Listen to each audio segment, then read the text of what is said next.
Hello students, welcome to SPC classes. अगर आप लोग 12th क्लास के एग्जामिनेशन की तैयारी कर रहे हैं तो ये वीडियो आपके लिए बहुत इंपॉर्टेंट रहने वाला है। मैं बात कर रहा हूँ सेक्शन सी ग्रामर की। ये मॉडल पेपर के क्वेश्चन है जो बोर्ड ने जारी किया हुआ है, तो ये बहुत इंपॉर्टेंट रहने वाला है क्योंकि आपके जो बोर्ड एग्जाम के पेपर होंगे वो भी सेम इसी पैटर्न पर होंगे। इसी तरह के प्रश्न आपसे पूछे जाएंगे और कुछ क्वेश्चन तो आपको इसी मॉडल पेपर में से रिपीट होता हुआ भी दिखेगा, निश्चित ही दिखेगा। तो इनके फटाफट से आंसर समझ लेते हैं कि क्या होगा इन फिल इन द ब्लैंक्स के आंसर। इसके बाद अगले वीडियो में मैं आपको डू एज डायरेक्टेड के क्वेश्चन सॉल्व कराने वाला हूं। इसमें हम देख लेते हैं फिल इन द ब्लैंक्स को।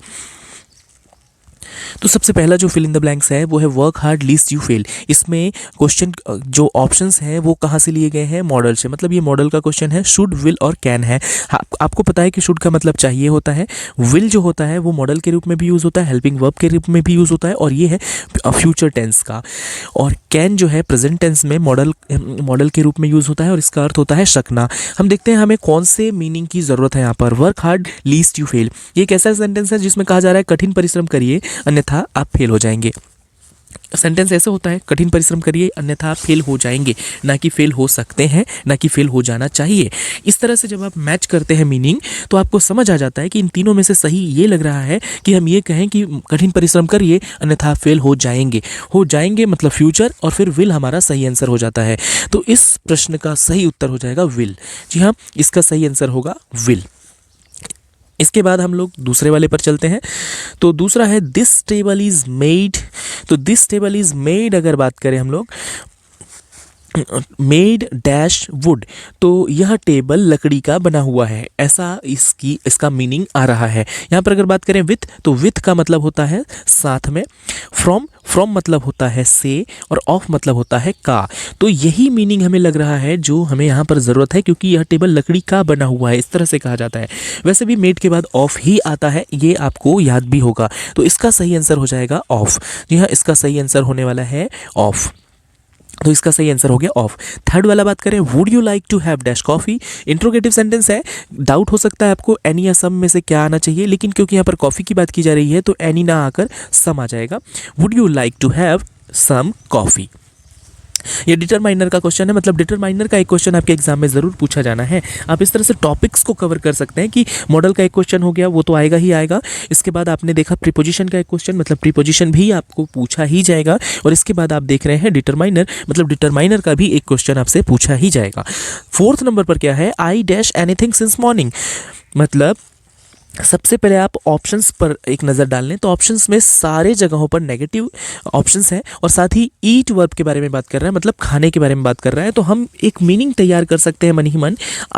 I dash anything since morning, मतलब मैंने सुबह से कुछ भी नहीं खाया है, कुछ भी नहीं खाया है, ये कहेंगे हम। टेंस की बात करें तो डोंट प्रेजेंट सिंपल टेंस का है, डिड नॉट पास्ट सिंपल का है, और हैव नॉट हम बात करें तो प्रेजेंट परफेक्ट का है। क्योंकि यहाँ पर बिन ऑलरेडी, सिंस ऑलरेडी लगा हुआ है, तो आप समझ सकते हैं कि अगर सिंस लगा हुआ है तो इसका मतलब डिड या डोंट ये तो आ नहीं सकता सेंटेंस में, मतलब हैव नॉट ईटन यही आना चाहिए। हैवंट ईटन जो ऑप्शन है यही आंसर होना चाहिए। I haven't eaten anything since morning, मैंने सुबह से कुछ भी नहीं खाया है अंत में मीनिंग आएगा। तो आप समझ चुके हैं कि इसका आंसर हो जाएगा हैवंट ईटन।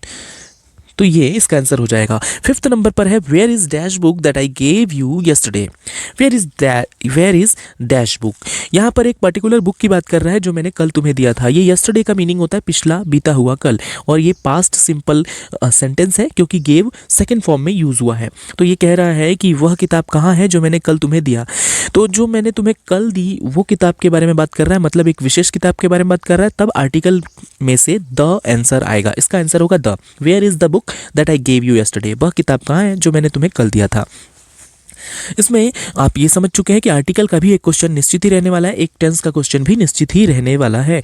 और उसके बाद सिक्स और लास्ट क्वेश्चन जो है, walk carefully dash you fall down, मतलब सावधानी पूर्वक चलिए डैश यू फॉल डाउन, मतलब आप गिर जाओगे। सावधानी पूर्वक चलिए अन्यथा आप गिर जाओगे, हम यही कहेंगे। और अन्यथा के लिए यूज़ होता है इल्स, क्योंकि बट यूज़ नहीं हो सकता। बट का मीनिंग क्या होता है, किंतु। तो हम ऐसे तो कहेंगे नहीं कि सावधानी पूर्वक चलिए किंतु आप गिर जाएंगे। एंड नहीं कहेंगे क्योंकि ये मीनिंग और हो जाएगा कि सावधानीपूर्वक चलिए और आप गिर जाएंगे। तो मीनिंग जब आप मैच करोगे, थोड़ा सा भी अर्थ समझने की कोशिश करोगे तो आपको सही उत्तर समझ में आ जाएगा।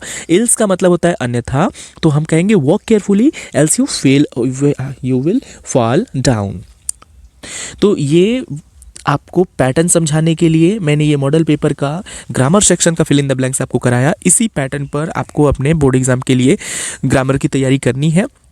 नेक्स्ट वीडियो में हम बात करेंगे डू एज डायरेक्टेड के क्वेश्चंस की, कि किस फॉर्मेट में किस तरह से आने वाला। ये क्वेश्चन नंबर 7 में डू एज डायरेक्टेड के क्वेश्चन होते हैं। इनको हम सॉल्व करके बाकायदा कॉपी में सॉल्व करके देखेंगे कि कैसे आपको इन्हें सॉल्व करना है और कौन कौन से टॉपिक में से डू एज डायरेक्टेड में क्वेश्चन पूछे जा सकते हैं। अभी हमने fill in the blanks cover किया कि कौन कौन से मोस्टली टॉपिक ऐसे हैं जहाँ से क्वेश्चन पूछे जा रहे हैं।